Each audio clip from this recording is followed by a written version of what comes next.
கர்த்தருடைய பரிசுத்த நாமத்திற்கு ஸ்தோத்திரம். இன்னைக்கு நம்ம ஏசாயா 1வது அதிகாரம் 9வது வசனத்தை தியானிக்க இருக்கிறோம். ஏசாயா 1:9. ஜெபத்தோடு இந்த செய்திக்குள்ளே கடந்து செல்வோம். என் இயேசு ராஜா, சாரோனின் ரோஜா, கிருபை தந்தாலே போதாம்.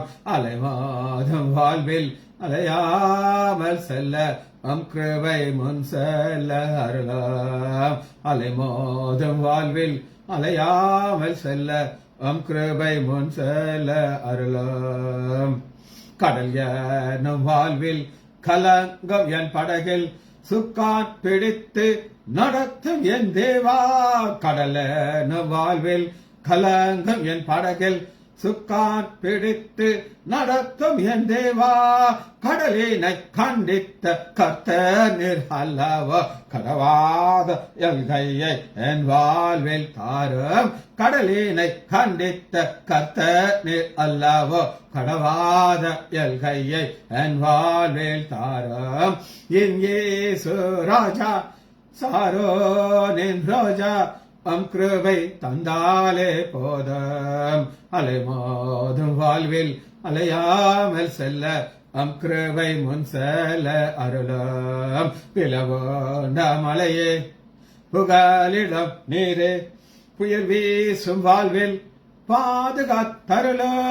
பிளவோண்ட மலையே, புகலிடம் நீரே, புயல் வீசும் வாழ்வில் பாதுகாத்தருளாம்.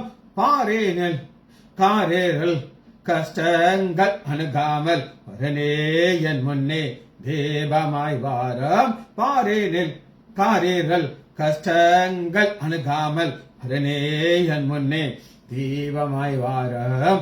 என் இயேசு ராஜா, சாரோனின் ரோஜா, கிருபை தந்தாலே போதும். அலைமோதும் வாழ்வில் அலையாமல் செல்ல கிருபை முன் செல்ல அருளாம். எதிர்காற்று வீச எதிர்போரும் பேச என்னோடிருப்பவர் பெரியவர் நீரே.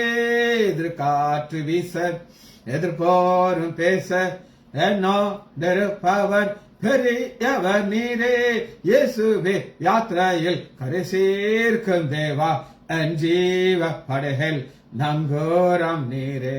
இயேசுவே யாத்திரையில் கரை சேர்க்கும் தேவா, என் ஜீவ படைகள் நங்கோரம் நீரே. இயேசுவே நாமத்தினாலே ஜெபங்கள் பிதாவே, ஆமேன். கர்த்தருடைய பரிசுத்த நாமத்திற்கு ஸ்தோத்திரம். Leela praise Lord, Mariyal sister praise Lord, Balasundari praise Lord, Arokiyaraj, Daniel, Rajesh praise Lord, Janaki Ammal praise Lord. ஏசாயா 1வது அதிகாரம் 9வது வசனத்தை இன்னைக்கு நம்ம தியானிக்க இருக்கிறோம்.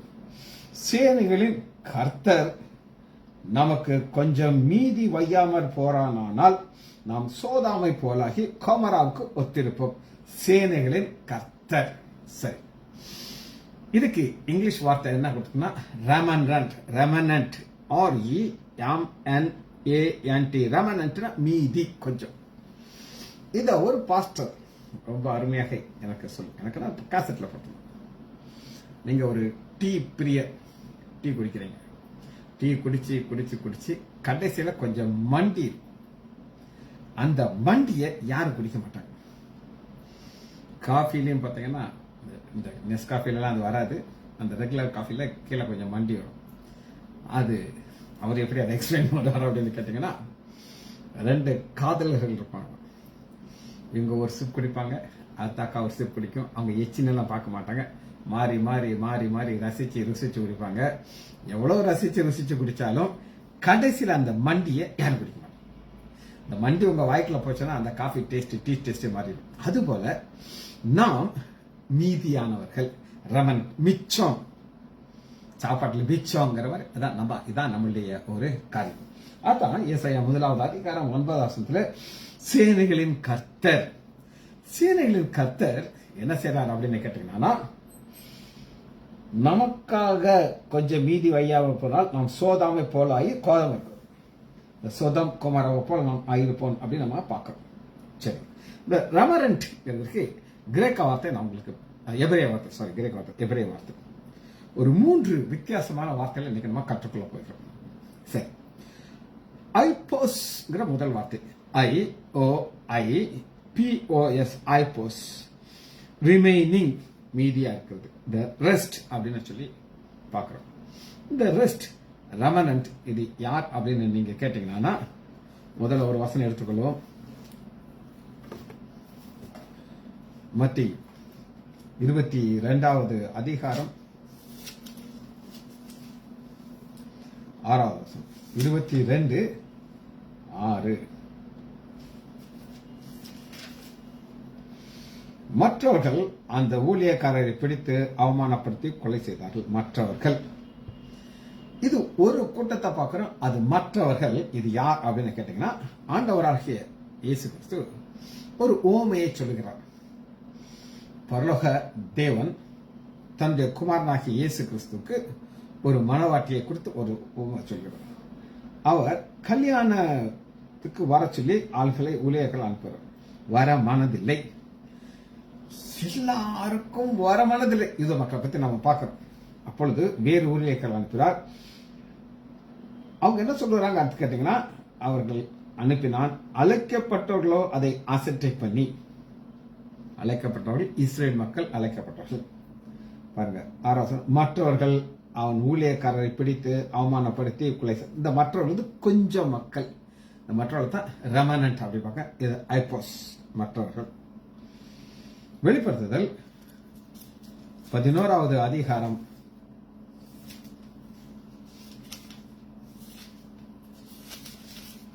11வது அதிகாரம் 13 11:13. அந்நேரத்திலே பூமி மிகவும் அதிர்ந்தது. உடனே அந்த நகரத்தில் 1/10 இடிந்து விழுந்தது. மனுஷர்கள் 7000 பேர் பூமி அதிர்ச்சினாலே அலைந்தார்கள். மீதியானவர்கள், அப்ப ஒரு 3/4 கூட்டத்தார் மறிச்சாங்க, கொஞ்சம் பேர் மீதியா இருக்கிறார்கள். அதான் வெளிப்படுத்துதல் 11வது அதிகாரம் 13வது வசனத்துல, மீதியானவர்கள் பயம் அடைந்து பரலோக தேவனை மகிமை. இந்த மீதியான ஒரு கூட்டம் என்ன செய்யணும்னா, அவங்களுக்கு ஒரு உணர்வு இருக்கும். ஐயோ, நம்மள ஆண்டவர் காப்பாத்தினாரே, நம்ம மறிக்கலையேட்டு பரலோக தேவனை மகிமைப்படுத்தினார்கள். இங்கிலீஷ் வார்த்தை ரெமனன்ட், ஐபோஸ்ங்கிற ஒரு எபிரேய வார்த்தை நம்ம தியானிச்சு கொண்டிருக்கிறோம். வெளிப்படுத்துதல் 12வது அதிகாரம் 17வது வசனம். 12:17. இங்க ஒரு யுத்தம், ஸ்டார் வார் நடக்குது. ஆண் பிள்ளையாகிய ஆண்டவராகிய இயேசு கிறிஸ்து சபை வெளிப்படுறது. பிசாசு ஒரு யுத்தத்துல உண்டாகுது. அந்த யுத்தத்துல வெளிப்படுத்துதல் 12வது அதிகாரம் 17வது வசனம். அப்பொழுது வாழு சிறப்பமானது ஸ்திரீயின் மேல் கோபம் கொண்டு, ஸ்திரீங்கிறது சபை, தேவனுடைய கற்பனைகளை கை கொள்ளுகிறவர்களுக்கும் இயேசு கிறிஸ்துவை குறித்து சாட்சி சொல்லுவர்களாகிய அவளுடைய சந்ததியாக மற்றவர்களோடு யுத்தம். சந்ததி மற்றவர்களோடு, மற்றவர்களுக்கு ஒரு சின்ன கூட்டம். இது ஐபோஸ். ரெண்டாவது லிமினாங்கிற ரெண்டாவது ஒரு வார்த்தை நம்ம பார்க்கிறோம். LEIMMA,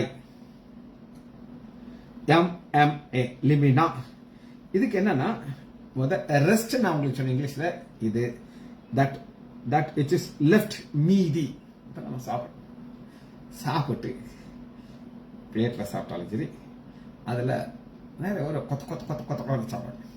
ஆனா ஒரு சிலர் நீட்டா சாப்பிட்டு இருந்தாலும் அதில் கொஞ்சம் வேஸ்ட் எல்லாம் இருக்கும். ஒரு சிலர் கருவேப்பிலை சாப்பிட மாட்டாங்க, பச்சை மிளகாய் எக்ஸட்ரா எக்ஸட்ரா திங்காதையெல்லாம் சைடில் இருக்கும்.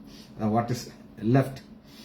இது என்ன அப்படின்னு கேட்டீங்கன்னா, எடுத்துக்கணும். ரோமர் 11வது அதிகாரம்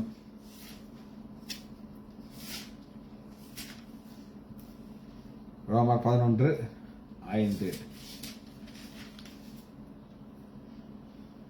அப்பொழுது இக்காலத்திலும் கிருமினால உண்டாகும் தெரிந்து கொள்வதனுடைய 1/10 மீதியா இருக்கு. 1/10 மீதியா இருக்கு. இது என்ன அப்படின்னு கேட்டீங்கன்னா, எலியா ஒரு ஜெபம் பண்ணிக்கிறார். அது என்னன்னு பாத்தீங்கன்னா, கர்த்தாவே உமது தீர்க்கதரிசிகளை அவர்கள் கொலை செய்து உடைய பலிபீடங்களை எடுத்து போட்டார்கள். நான் ஒருவன் மாத்திரம் மீதியா இருக்கிற. இந்த மீதி ஒன்னே ஒன்னு ரெமனண்டா இருக்கு. இதத்தான் லிமிமா, LEIMMA, லிமிமா அப்படின்னு பார்க்கணும். சொல்றாரு, நான் ஒருத்த மட்டும் மீதியா இருக்கிறேன்னு அவர் சொல்றாரு. அதுக்கு ஆண்டவர் என்ன சொல்கிறாரு கேட்டீங்கன்னா, நீ மாத்திரம் இல்லப்பா, ஒரு கூட்டத்தை நான் வச்சிருக்கேங்கிறாரு. அப்படியே அதுபோல இக்காலத்தில் இன்னைக்கு நம்ம கிருபையினாலே உண்டாகும் தெரிந்து கொள்ளுதன்படி ஒரு பங்கு தெரிந்து கொள்ளுதல் படி இன்னைக்கு நம்ம ஏன் இவ்வளவு ஆழமா படிக்கிறோம் அப்படின்னு நீங்க கேட்டீங்கன்னா, வேதத்தை நேசிக்கிறவங்களால இது முடியும். வேதத்தை நேசிக்கிறவர்களால தான் இது முடியும்.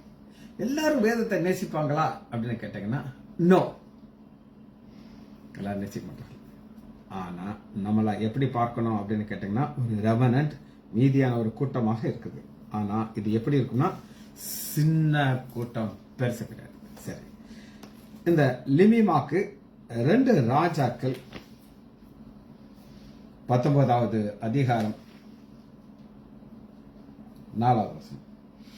இவ்விதமாக எசேக்கியேல் ராஜா ஊழியர்கள் ஏசாயா இடத்துல வந்து, அப்பொழுது ஏசாயா ஊழியர்களுக்கு, ஆசிரியா ராஜா ஊழியக்காரர்களை தூஷித்தது நீ கேள்விப்பட்டதுண்டா? 4வது வசனம். ஜீவனுள்ள தேவனை நிந்திக்கும்படி அசிரியா ராஜாவாகிய தன் ஆண்டவருடன் அனுப்பப்பட்ட ராப்சாக்கிய சொன்ன வார்த்தைகள் எல்லாம் உமது தேவனை கேட்டிருக்கிறீரே, உமது தேவனாய கர்த்தர் கேட்டிருக்கிற வார்த்தை நிமித்தம் தண்டனை செய்வார். ஆகையால் இன்னும் மீதியா இருக்கிறவர்களுக்காக விண்ணப்பம் மீதியா இருக்கிறவர்களுக்காக. இந்த ரெமனன்ட்ங்கிறது என்ன அப்படின்னு கேட்டீங்கன்னா, ஆண்டவர் எப்பவுமே ஒரு கூட்டத்தை தனியா வச்சிருப்பார். இந்த கூட்டத்தை எதற்காக தனியா வைத்திருக்காரா அப்படின்னு கேட்டீங்கன்னா, அவங்களுக்கு ஒரு உணர்வு இருக்கணும்.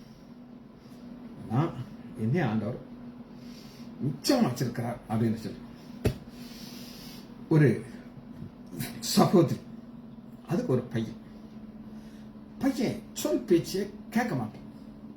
எவ்வளோ கஷ்டத்தோடு அந்த அம்மா அந்த பிள்ளைய வளர்க்குது. இவருடைய டைம் பாஸ் என்ன அப்படின்னா, பாடி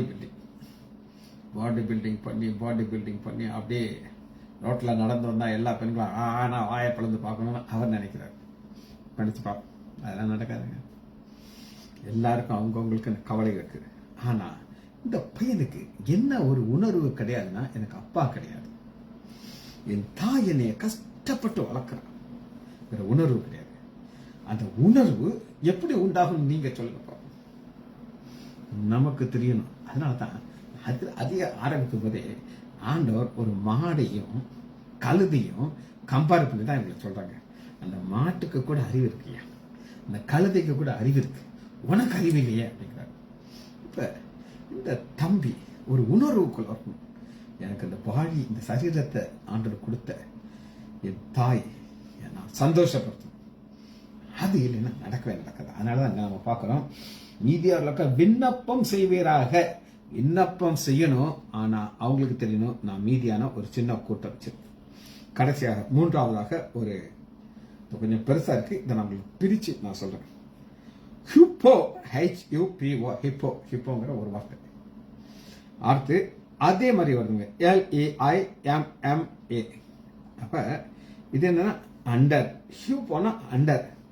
அதே லியோமியா வருது, ஆனா ஹிப்போங்கிற வார்த்தை வருங்க. ஹிப்போ லிமிமா, அண்டர், ஹிப்போனா அண்டர். சரி, இது எங்க நம்ம பார்க்கலாம் அப்படின்னு கேட்டீங்கன்னா, ரோமர் 9:27. 9:27.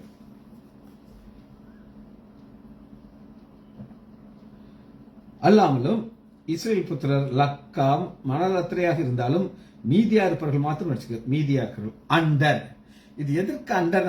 பெரிய ஒரு கூட்டம் மனலத்தனை இருக்காங்க, ஆனாலும் ஒரு சின்ன கூட்டம், அது சின்னதை தான் ஹிப்போ அப்படின்னு பார்க்கணும்.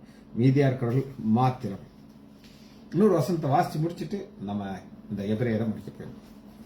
ஏசாயா 10வது அதிகாரம் 22-23. இது ஹிப்போ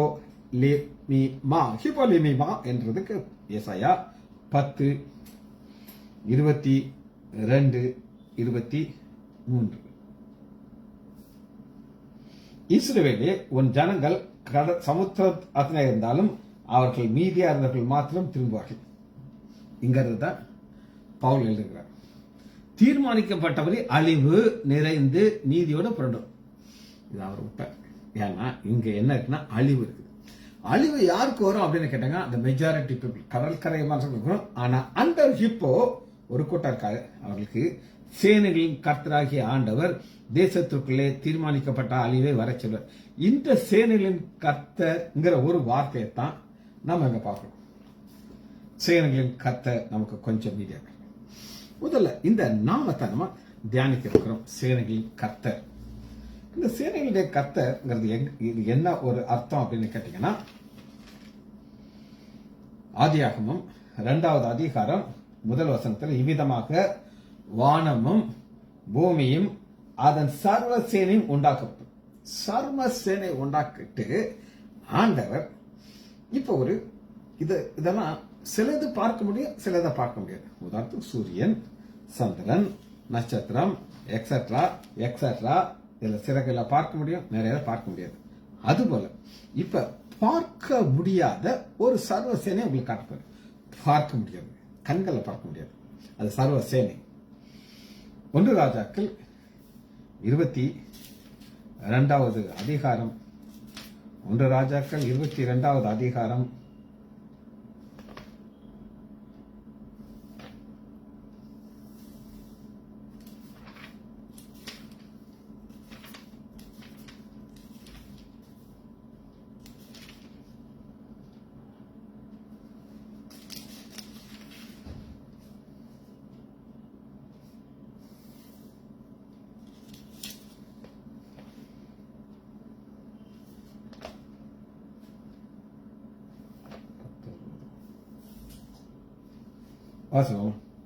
1 ராஜாக்கள் 22:19 இவ்விதமாக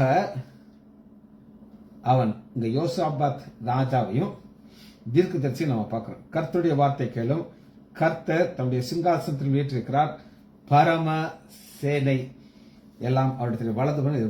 பரம சேனையை ஆண்டவர் எதுக்காக வைத்திருக்கிறார் அப்படின்னு நீங்க கேட்டீங்கன்னா, இந்த மீதியான ஜனம் ஜெபிக்கிறாங்க. ஜெபிச்ச உடனே இந்த சேனைகள் எல்லாம் உண்டாக்கி இருக்காரு.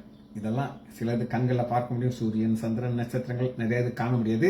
அந்த காண முடியாதல இங்கே நம்ம பரம சேனை எல்லாம் அடுத்து இருக்குது. அப்பொழுது கர்த்தர் ஆகாப் கீழியத்துள்ள ராமஸுக்கு போய் ஒரு போதனை செய்வது யார் இருக்கார். அப்பொழுது ஒரு ஆவி புறப்பட்டு கர்த்தரின் முன்பாக நின்று அவனுக்கு நான் போதனை செய்தது. இது ஒரு டீச்சிங். இது பொல்லாத பொய்யின் ஆவி. இந்த பொய்யின் ஆவிங்கிற ஏகப்பட்ட செய்திகள் ஆண்டு வச்சிருக்காரு. அந்த சேனைகளின் கர்த்தர் என்கிற நாமம் வந்த உடனே இவங்க என்ன செய்றாங்க அப்படின்னு கேட்டீங்கன்னா, ஒரு யுத்தத்துக்குள்ள வந்துடுறாங்க. சரி, இப்ப உங்களுக்கு நான் பேக்ரவுண்ட் காமிச்சேன். இப்ப நம்ம வசனத்துக்குள்ள போய் இருக்கோம். இந்த சேனைகளின் கர்த்தங்கிறத இன்னும் கொஞ்சம் நம்ம ஆழமாக பார்க்க இருக்கிறோம். எடுத்துக்கொள்ளலாமா? இது எப்படி ஜெபிச்சாங்க, யார் ஜெபிச்சாங்கன்னு கேட்டீங்கன்னா, 1 சாமுவேல் 1வது அதிகாரம் 1 சாமுவேல் 1வது அதிகாரம் 11வது வசனம்.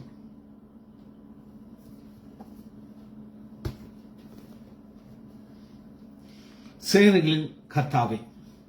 இங்க ஒரு மீதியான ஒரு ஸ்திரீ ஒரு ஜெபிக்கிறார். அந்த ஜெபத்தை தான் ஆண்டவர் சேனைகளின் கர்த்தங்கிற அவர்கிட்ட போகுது. அவர் அங்கிருந்து சர்வ சேனையை வச்சிருக்கிறாரு. அந்த சர்வ சேனையிலிருந்து ஒத்தாசை அனுப்புகிறார். சரி, இதுதான் நாமம். இப்ப அந்த மீதியா இருக்கிறவர்களை குறித்து நம்ம தியானித்துக் கொண்டிருக்கிறோம். அவங்க யார் அப்படின்னு நீங்க கேட்டீங்கன்னா, புலம்பல் எடுத்துக்கோங்க. புலம்பல் 3வது அதிகாரம் 22வது வசனம், பக்கம் 955. நாம் நிர்மூலம் ஆகாதிருப்பது கர்த்தருடைய கிருபையே, அவருடைய இரக்கத்திற்கும் முடியவில்லை.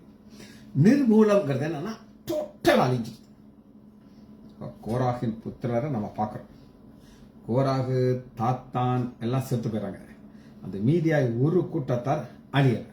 அவங்க நிர்மூலம் ஆகல. காரணம் கிருபை. இதைத்தான் ஃபர்ஸ்ட் நம்ம புரிந்து கொள்ளணும்.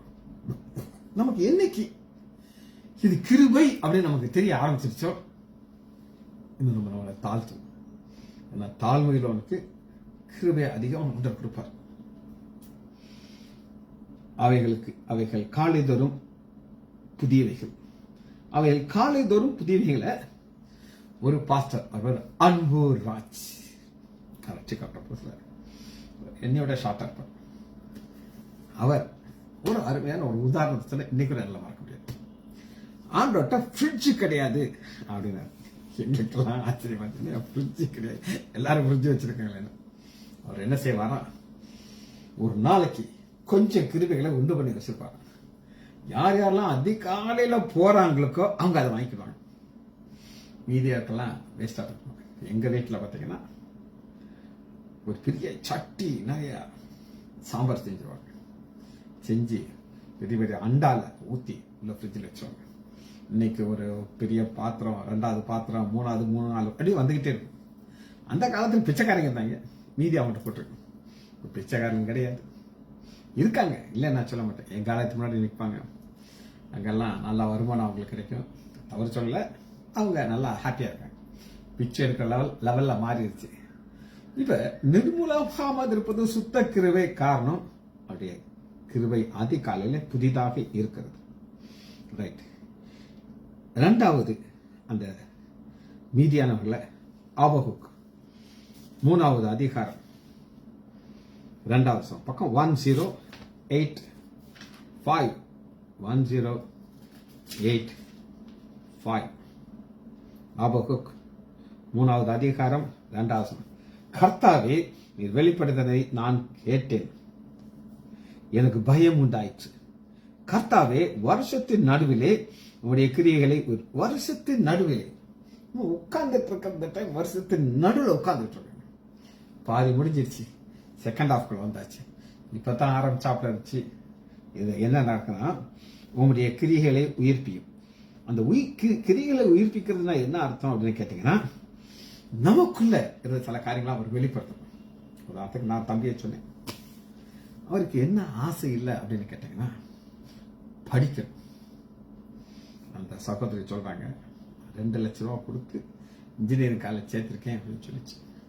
ஹாஸ்டல்ல விட்டுருக்கேன்னு சொல்லி, ஏமா உன் வீட்டில இருந்தே இந்த பையன் சொல்ல வச்சு கேட்கல, ஹாஸ்டல்ல விட்டா என்ன செய்வான் அப்படின்னு சொல்லி. இதுக்காக கிரிகளை உயிர்ப்பிக்கும் அப்படின்னு கேட்டீங்கன்னா, இப்போ ஒரு புதிய வாழ்க்கை ஆண்டவன் கொடுத்துருக்காரு. இந்த புதிய வாழ்க்கையில பாடி பில்டிங் பண்ணி மசில்ஸ் எப்படி இப்படி இப்படி இப்படி பண்றத விட்டுட்டு உட்கார்ந்து ஒரு நாளைக்கு ஒரு 10 மணி நேரம் அவன் படிச்சான்னா எங்கேயோ வந்துடுவான். அதுதான் உயிர்ப்பிக்கிற காரியம். நம்ம ஆண்டவர்கிட்ட ஸ்பெசிஃபிக்கா கேட்கணும். வருஷங்களில் கோபித்தாலும் இரக்கத்தை நினைத்தாலும். ஏன் இரக்கத்தை நினைத்துக் கொள்ளுங்க அப்படின்னு கேட்டாங்கன்னா, ஒரு கூட்டம் மீதியாக ஒரு கூட்டத்தை ஆண்டவர் வச்சிருக்கிறார். அந்த கூட்டத்துக்கு தான் இந்த ஆசீர்வாதம் போய் சேர வேண்டும். சரி, எடுத்துக்கொள்ளுமா. ரோமர் 9வது அதிகாரம் 29. ரோமர் 9:29.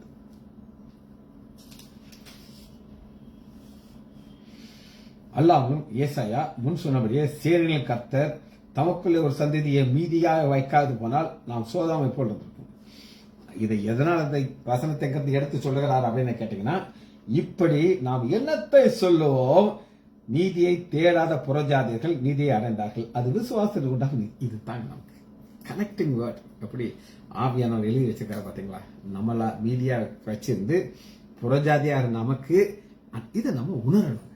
என்னைக்கு நம்ம அதை உணர்றோமோ அன்னைக்கு தான் ஆண்டவரால் ஆசீர்வதிக்க முடியும். சரி, இதை நம்ம என்ன செய்யணும் அப்படின்னா, தேட வேண்டும். என்னைக்காவது ஒரு காசு கீழே விழுந்துச்சான்னா, என் காசு கீழே விழுந்தா நான் தேடி போய் அதை பிரச்சனை. அப்ப நம்ம எதை தேடணும் அப்படின்னு கேட்டீங்கன்னா, ஏசாயா 10வது அதிகாரம் 22. 10:22. இஸ்ரவேலே, உன் ஜனங்கள் சமுத்திரத்தின் மனத்தில இருந்தாலும் அவர்கள் மீதியானவர்கள் மாத்திரம் திரும்புவார்கள். மீதியானவர்கள் மாத்திரம் திரும்புவார்கள்னா, நம்ம திரும்பி இந்த பூமியிலிருந்து பரவத்துக்கு போய் சேரும், பரம எருசலேமுக்கு போய் சேரும். அதற்கு நம்மள மீதியானவர்களா ஆண்டவர் வச்சிருக்கார், ரெமனன்ட். இத இன்னொரு உதாரணத்துல இன்னும் அருமையாக சொல்கிறார் ஆவியானவர். அதே ஏசாயா 17வது அதிகாரம் 6. 17:6. ஆனாலும் ஒலிவ மரத்தை உழுக்கும் பொழுது நுனிக்கொம்பிலே 2-3 காய்கள் அதில் கிளைகளே மீதியா இருக்கிறது போல. உழுக்கலாம், எல்லாம் விழாது, 90% விழுதுங்க. எவ்வளவு பழுத்ததெல்லாம் கீழே விழுது, மீதி கொஞ்சம் அங்க இருக்கும். என்னுடைய MBBS முடிச்சுட்டு ஒரு ஃபுல் ஸ்பிரிட்ல ஒரு டாக்டர் ஆகிறார். அப்ப எங்க அப்பா ஒரு விசிட்டுக்கு போவார். நிறைய பசங்க இருப்பாங்க, அவருக்கு இன்சுலின் ரெகுலரா நான் போடுறேன், அப்பா போடுவாரு, அப்புறம் நீ போய் போடுற, அப்பாவுக்கு டயர்ட் ஆயிடுச்சு. சரி நான் போறேன் பாட்டு. கரெக்டா நான் அந்த பேக் வச்சிருப்பேன், அங்க போய் அவருக்கு இன்சுலின் போடுவேன். கொஞ்சம் நல்ல அவர் கொஞ்சம் பேட் ஆக ஆரம்பிச்சார். அவருக்கு ஹிப் ஃப்ராக்சர் ஆச்சு. நான் எங்க அப்பாட்ட சொன்னேன், எப்பா நீங்க ஏதாவது பண்ணணும்ப்பா, அவர் இப்போ கொஞ்சம் சீரியஸா இருக்காரு அப்படின்னு சொன்னேன். அப்படி எங்க அப்பா பார்த்தார். Old leave has to fall one day அப்படின்ட்டு போயிட்டார். எனக்கு கோபமா வந்துச்சு. என்னடா இவர் ஒரு டாக்டர், ஒரு இலை பழுத்துச்சுன்னா கீழே விழணுமா, காப்பாத்தலாம் இவரால் முடியாதா அப்படின்ட்டு. ஆனா இப்ப இங்க என்னுடைய சவுண்ட் எல்லாம் அடங்கி போய் நம்ம கையில ஒண்ணுமே கிடையாது. நான் இப்ப இந்த முடிவுக்கு வர்றோம். காரணம் என்ன அப்படின்னு கேட்டீங்கன்னா, நம்மள கீழே உழாம மேல வச்சிருக்கிறார். ஒளிவ மரத்தை குழுக்குனா எல்லாம் விடாது, 4-5 மீதியா இருக்கு, அது போல உங்களை நான் வச்சிருக்கேன் அப்படின்னு சொல்றாரு. ரெமனன்ட் 24வது அதிகாரம் 13வது வசனம். 24:13. ஒளிவ மரத்தை குலுக்கும் போதும் திராட்சை பழங்களை அறுத்து தீரும் போதும் பின் பறிப்புக்காக கொஞ்சம் மீதியா இருப்பது.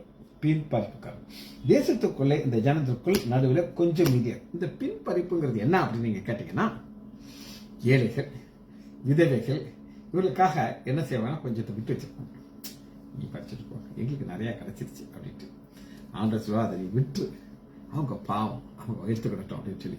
அது போல நம்ம பாவப்பட்டு இறக்கப்பட்டு கொஞ்சத்தை மீதியா வைக்கிறார். இதுதான் ஆண்டவர் நம்ம மேல வச்சிருக்கிற பெரிதான ஒரு கிருபை. 5வதாக ஆசிரியா ராஜா வர்றான். ஜெபத்தை பார்ப்போம். ஆசிரியா ராஜா வரும்போது 37வது அதிகாரம் ஏசாயா 4வது வசனம். 37:4.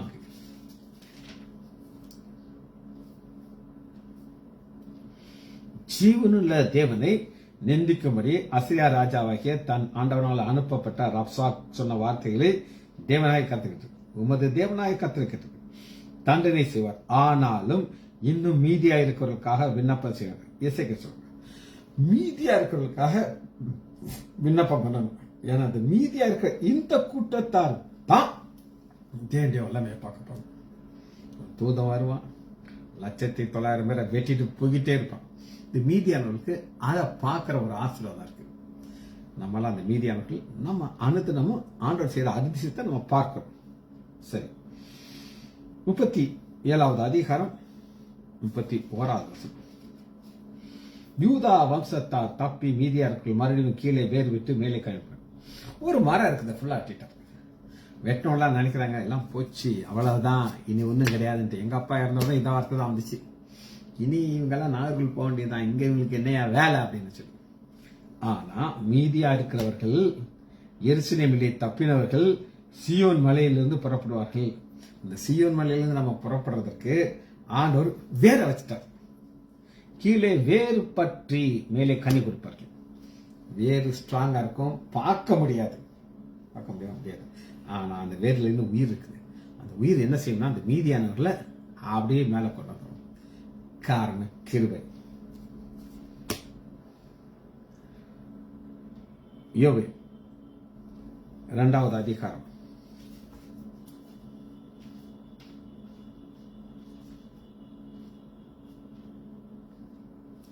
2வது அதிகாரம் 32வது வசனம். பக்கம் 1062. அப்பொழுது கர்த்தருடைய நாமத்தை தொழுது கொள்ளுகிறவன் ரட்சிக்கப்படுவான். கர்த்தர் சொன்னபடி சியோன் பர்வதத்திலும் எருசலேமிலும் கர்த்தர் வரவழைக்கு மீதியானவர்கள் ரட்சிக்கும். மீதியார்கள் ரோமர் 10வது அதிகாரத்தில் இதற்கு எழுதியிருக்கிறார். இதெல்லாம் ஏன் புதிய ஏற்பாட்டுக்குள்ள இந்த வசனங்கள்லாம் போகுதுன்னா நமக்காக. இப்ப இந்த சோதம் குமாரனை போல் அப்படின்னு நம்ம பார்க்க போறோம். ஒரு மேஜர் இதான் மெயின். இது நம்ம ரெமனன்ட்டை பார்த்தாச்சு.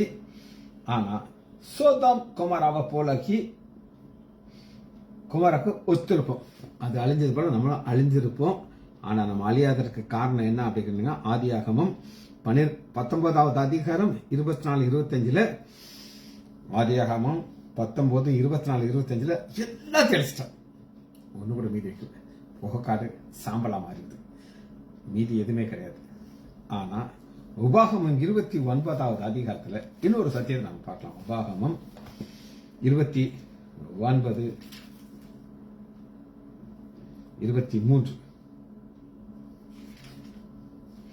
கர்த்தர் தமது கோபத்திலே தமது உக்கிரத்திலும் சோதம் குமாரையும் ஆத்மா செபலோனை கழித்து விட்டது போல ஒரு உதாரணமாக இவங்களெல்லாம் வச்சிருக்காங்க.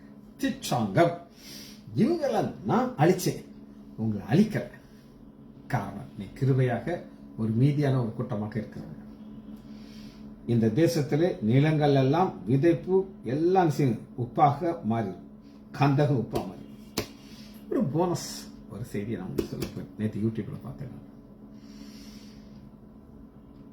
காசா பட்டணத்தை ஃபுல்லா அழிச்சிட்டாங்க. அவங்க ஃபுல்லா அழிச்சாலும் ஒரு 800 இருந்து 900 பதுங்கு குழிகள், அதாவது உள்ள ஒரு குகை மாதிரி உள்ள வச்சிருக்காங்க சேனல். இதுக்குள்ள போகவே முடியாது. ஏன்னா அந்த அந்த ஒரு குகைக்குள்ள இன்னொரு குகை இருக்கணும். அப்படியே பொந்து பொந்தான். அதில் அவர் ஒரு போட்டோ போட்டிருக்காரு. ஏசி இருக்கு, வைஃபை இருக்கு, எல்லாம் உட்காந்து ஒரு ஸ்டார் ஹோட்டல் மாதிரி நல்லா உட்காந்து சாப்பிட்டு இருக்காங்க. இவங்களை அழிக்கிறதுக்கு உள்ள ராணுவர்கள் அழிச்சானா அவங்க வந்து ஒரு செகண்ட்ல கொண்டுருவாங்க. ஸோ இன்னைக்கு அந்த விஞ்ஞானிகளுக்கு ஒரு ஐடியா வந்துருச்சு. அது என்ன ஐடியானா, இந்த செங்கடல் பக்கத்தில் இருக்கு காசா பட்டணம். எந்த செங்கடலுக்குள்ள ஆண்டவர் பார்வனை உள்ள மூகனா வச்சார அதே ஐடியாவை இப்ப யூஸ் பண்ண போறாங்க. ஒரு 4 ராட்சச மோட்டார்களை அவங்க வச்சிருக்காங்க. பெரிய பெரிய பைப்பை உள்ளதுக்கு போட்டிருக்காங்க செங்கடலுக்குள்ள. அந்த மோட்டரை ஆன் பண்ணா தண்ணி புதுன்னு இந்த குழியுக்குள்ள போயிடுது. போய் எலி எப்படி அடிச்சுக்கிட்டு வெளியே வருமோ அந்த மாதிரி. அதுல 2 வகையான சேனல் இருக்காங்க. உனக்கு எக்ஸிட் இருக்கான், உனக்கு எக்ஸிட் கிடையாது. அந்த எக்ஸிட்ல ஃபுல்லா ராணுவ வீரர்கள் கன்னோட வச்சுட்டு இருக்காங்க. தண்ணி உள்ள போக நீ வெளியில வருவ, வெளியே வந்தா ஷூட் பண்ணிவிட்டு. ஆனா என்ன ஒரு பிரச்சனை, இந்த பிரச்சனை இருக்கு. அந்த நிலம் ஃபுல்லா இனி உப்பு தண்ணியா மாறிடும். நல்ல தண்ணியே காசாக்கு கிடைக்காதான். அதனால கொஞ்சம் யோசிக்கிறாங்க.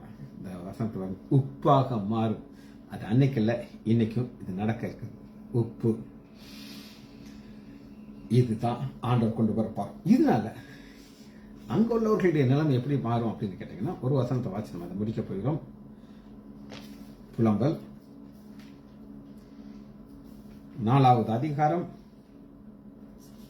7வது வசனம் 4-7 பக்கம் 957. தேசத்தில் அழிவு, அந்த மீதியானவர்களுடைய நிலைமை என்ன, மற்றவருடைய நிலைமை என்ன. இப்பொழுதோ அவர்கள் முகம் கரியிலும் கருத்து போயிற்று. ஆண்டவர் முகத்தை மறைக்கிறாரு, கரியிலும் கருத்து போயிற்று. வீதிகளிலே அறியப்பட்டவர் அவர்கள் தோல் அவர்கள் எலும்போடு ஒட்டி கொண்டு காய்ந்த மரத்தை கோப்பாயிருச்சு. முந்தைய அவங்க எப்படி இருந்தாங்க அப்படின்னு கேட்டீங்கன்னா, 7வது அவளுடைய நாசரேயன் உறைந்த மலையை பார்க்கலும் சுத்தாம், பாலை பார்க்கலும் வெண்மை, பவளத்தை பார்க்கலும் சிகப்பு, ரத்தாமர நீளத்தை பார்க்கலும் இப்படி இருந்தாங்க. கோபத்தினா அப்படி ஆயிட்டாங்க. ஆனா ஆண்டவருக்கு கிருபையை கொடுக்கிறார், ஆசீர்வதிக்கிறார், தொடர்ந்து ஆசீர்வதிப்பார். ஜெபிச்சு முடிக்கும். மகா இரக்கமும் கிருபையும் உள்ள பிதாவே, துதிக்கிறோம் ஐயா. மீதியானவர்கள் ரமனன்ட் என்கிற ஒரு வார்த்தையை நாங்கள் தியானித்தோம் ஐயா. எங்களை நீர் மீதியாக வைத்ததுக்காக நன்றி ராஜா. பிள்ளைகள் ஒவ்வொரு வரையும் ஐயா, ஆண்டவராகிய இயேசு கிறிஸ்துவின் நாமத்தினாலே ஆசீர்வதிக்கிறேன். இயேசுவின் நாமத்தினால் ஜெபங்கள் பிதாவே. ஆமேன், ஆமேன், ஆமேன்.